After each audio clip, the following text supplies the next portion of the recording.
Pensemos en esto. La inteligencia artificial ya puede crear imágenes, textos y hasta música que nos deja con la boca abierta. Pero esto también nos trae una pregunta gigante que está haciendo temblar las bases del derecho. Y haces la pregunta del millón, ¿no?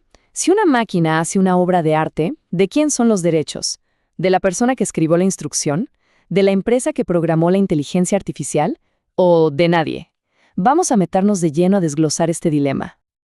Ok, empecemos por el principio. Estamos frente a un dilema creativo completamente nuevo. Por siglos, la idea de autor era súper clara, pero la inteligencia artificial llegó y ¡pum!, lo puso todo de cabeza. Antes la cosa era fácil. El derecho de autor, con acuerdos como el Convenio de Berna, se hizo para proteger una cosa: la creatividad del intelecto humano. Si una persona lo creaba, esa persona era la autora. Punto. Pero el reto de ahora son estas obras que salen de algoritmos, de herramientas como Midjourney o ChatGPT, que no son humanas. Y aquí está el meollo del asunto. Todas nuestras leyes se escribieron pensando en autores de carne y hueso. Nadie se imaginó que una máquina podría, de repente, ponerse a crear. Y ese es el cortocircuito, el gran problema que los sistemas legales de todo el mundo están tratando de resolver justo ahora. Para encontrarle una salida a esto, no basta con preguntar, ¿lo hizo la IA? No. La pregunta de verdad es mucho más sutil. Nos obliga a ver una especie de espectro, de niveles de participación. Y es que la clave de todo no está en la inteligencia artificial, sino en qué tanto metió la mano una persona en el proceso. ¿Fue un simple espectador que apretó un botón o fue el director de la orquesta? Porque créanme, la respuesta a esa pregunta lo cambia absolutamente todo. Para entenderlo mejor, los expertos lo han dividido en 3 niveles, que van desde que la IA hace casi todo sola, pasando por un punto medio donde colaboran, hasta un extremo donde es una simple herramienta. Vamos a ver cada uno. Primero está la creación autónoma. Esto pasa cuando la intervención humana es mínima. Imaginen un prompt o una instrucción súper general como dibuja un atardecer. Aquí, la IA es la que hace casi todo el trabajo creativo. La contribución humana es casi nula.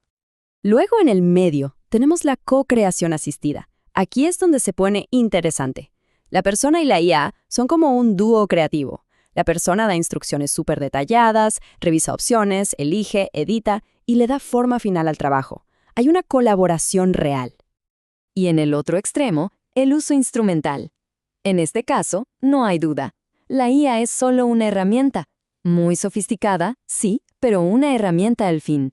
Pensemos en un pincel digital súper avanzado. La autoría es claramente de la persona, porque todas las decisiones creativas importantes fueron suyas. Bueno, ya que tenemos claros estos 3 niveles, la pregunta es, ¿y cómo se traduce esto en leyes? Pues resulta que hay 3 grandes caminos, 3 ideas principales que se están discutiendo a nivel mundial. Aquí podemos ver esas 3 filosofías. La primera es la negación de autoría. La lógica es simple. Si no hay un humano con un aporte importante, pues no hay derechos de autor. La segunda, la titularidad del usuario. Si la persona hizo un trabajo intelectual real, se le considera autora.